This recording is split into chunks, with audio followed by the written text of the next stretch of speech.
Grammar के पूरे grammar का ऑब्जेक्टिव क्वेश्चन लेकर आया हूँ। तो इस वीडियो को बिल्कुल भी मिस करना और चलिए क्लास को स्टार्ट करते हैं। चैनल पर पहले बार आए तो सब्सक्राइब कर लेना। ये सभी क्वेश्चन बीएससीबी 2025 के लिए इंपॉर्टेंट क्वेश्चन है जो कि बिहार बोर्ड से चुन कर आया है। तो चलिए 50 सब्जेक्टिव क्वेश्चन को हम जल्दी जल्दी सोल्व करते हैं बिना टाइम वेस्ट किए। इनमें से पक्का प्रश्न पूछेगा। पहला क्वेश्चन आप सभी के सामने दिए गए हैं, चिड़िया का बहुवचन क्या होगा। चिड़िया का बहुवचन क्या होगा, एक वचन, द्विवचन, बहुवचन। तो इनमें से हमें बताना है कि बहुवचन क्या होगा। चिड़िया का बहुवचन चिड़ियों हो जाएगा, जो कि ऑप्शन नंबर बी इसका राइट आंसर हो जाएगा। चलिए नेक्स्ट क्वेश्चन दिए गए हैं कि कवि का स्त्रीलिंग रूप है। कवि का स्त्रीलिंग रूप क्या होगा। कवि का स्त्रीलिंग रूप क्या होगा। तो कवि का स्त्रीलिंग रूप कवित्री हो जाएगा। कवित्री जो कि ऑप्शन नंबर बी में दिए गए हैं, कवि का कवित्री हो जाएगा। चलिए नेक्स्ट क्वेश्चन संज्ञा से है कि व्यक्तिवाचक शब्द राम में भाववाचक संज्ञा क्या बनेगा। काफी इंपॉर्टेंट क्वेश्चन है। व्यक्तिवाचक संज्ञा राम है, राम से भाववाचक संज्ञा में क्या बनेगा। तो भाववाचक संज्ञा में राम तो बन जाएगा। क्या बनेगा, राम तो। चलिए नेक्स्ट क्वेश्चन की तरफ चलते हैं। अगला क्वेश्चन दिया गया है कि द्रव्यवाचक संज्ञा में शराब में से जातिवाचक क्या बनेगा। द्रव्यवाचक संज्ञा शराब दिया गया है, शराब हमारा शब्द है, जिससे जातिवाचक संज्ञा क्या बनेगा। इसका जब जातिवाचक संज्ञा बनाया जाएगा तो शरबत हो जाएगा, शराब का शरबत हो जाएगा। चलिए नेक्स्ट क्वेश्चन की तरफ चलते हैं। बहुत तेज वर्षा हो रही है, इस वाक्य में परिविशेषण क्या है। बहुत तेज वर्षा हो रही है, इस वाक्य में परिविशेषण क्या है। तो बहुत तेज वर्षा हो रही है, बहुत इसमें परिविशेषण हो जाएगा, जो कि बहुत ऑप्शन नंबर डी में दिया गया है। चलिए नेक्स्ट क्वेश्चन दिए गए हैं कि निम्नलिखित में कौन सा शब्द यौगिक है। यौगिक शब्द कौन सा है। माला, पानी, नीलकंठ या जलाशय। यौगिक शब्द हमें बताना है, तो जलाशय यौगिक शब्द है। क्या है, तो जलाशय यौगिक शब्द है। नेक्स्ट क्वेश्चन दिए गए हैं, निम्न में से कौन शब्द योग ऋण है। योग ऋण शब्द कौन सा है। तो नीलकंठ योग ऋण शब्द है। कौन, नीलकंठ। चलिए अगला क्वेश्चन दिए गए हैं कि निम्नलिखित में से कौन सा शब्द यौगिक नहीं है। इनमें से कौन सा शब्द यौगिक नहीं है हमें बताना है। तो चंद्रशेखर यौगिक शब्द नहीं है, जो कि ऑप्शन नंबर डी में दिए गए हैं, चंद्रशेखर। नेक्स्ट क्वेश्चन दिए गए हैं कि निम्नलिखित में कौन सा शब्द तद्भव रूप है। शब्द का तद्भव रूप कौन सा है हमें बताना है। बारात या लाजवाब या रिक्शा या लीची। तो तद्भव रूप बताना है हमें शब्द का। शब्द का तद्भव रूप बारात हो जाएगा, जो कि ऑप्शन नंबर ए में दिए गए। चलिए अगला क्वेश्चन दिए गए हैं कि निम्नलिखित में से कौन सा शब्द तद्भव रूप नहीं है। शब्द का तद्भव रूप नहीं है। मित्र नहीं होगा, मित्र नहीं होगा। घर हो जाएगा, घर हो जाएगा। खेती हो जाएगा, सुलह हो जाएगा। मित्र नहीं होगा। चलिए नेक्स्ट क्वेश्चन की तरफ चलते हैं। निम्न में कौन सा शब्द अशुद्ध है।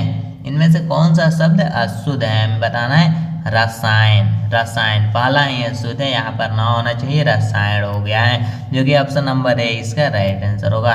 निम्न में कौन सा शब्द शुद्ध शब्द है। इसमें से हमें शुद्ध शब्द ढूंढ के बताना है कि कौन सा शब्द शुद्ध है हमें इसमें। तो स्वाभाविक, ज्योतिषा ये गलत है, मुहूर्त ये भी गलत है, भागीरथ ये भी गलत है, स्वाभाविक हो जाएगा। ऑप्शन नंबर ए इसका राइट आंसर होगा। चलिए अगला क्वेश्चन दिए गए हैं कि निम्न में से कौन एक शब्द शुद्ध है। 4 ऑप्शन दिए गए हैं, इसमें से शुद्ध शब्द हमें बताना है। प्रतिकूल, प्रतिकूल ये भी गलत है। कालिदास, परीक्षण, परीक्षण सही हो जाएगा। ऑप्शन नंबर बी इसका राइट आंसर होगा, परीक्षण। चलिए अगला क्वेश्चन दिए गए हैं कि निम्नलिखित में से कौन सा शब्द वर्तौनी के आधार पर शुद्ध है। वर्तौनी के आधार पर कौन सा शब्द शुद्ध है हमें बताना है। तो प्रागम्य, प्रागम्य, पारगम्य, परेगम्य, परिगम्य। तो पारगम्य हो जाएगा। शुद्ध शब्द इसका पूछा जा रहा है, तो पारगम्य हो जाएगा, जो कि ऑप्शन नंबर ए में दिए गए हैं, पारगम्य। नेक्स्ट क्वेश्चन दिए गए हैं, निम्न में किस शब्द का वर्तौनी शुद्ध है। किस शब्द का वर्तौनी शुद्ध है। 4 ऑप्शन आप सभी के सामने दिए गए हैं। चारों ऑप्शन में से शुद्ध वर्तौनी आपको बताना है हिंदी ग्रामर का। तो चलिए जजरीत, जर्जरीत, जर्जीत, जर्जीत। इसमें शुद्ध पूछा जा रहा है, तो शुद्ध जर्जीत जो होता है इस तरह से लिखा जाता है, जर्जीत। इस तरह से लिखिएगा तो इसका शुद्ध होगा, जो कि ऑप्शन नंबर बी में जो देख रहे हैं जर्जरीत, यह इसका सही आंसर है। चलिए नेक्स्ट क्वेश्चन दिए गया है कि इहलोक का विपरीतार्थक शब्द क्या होगा।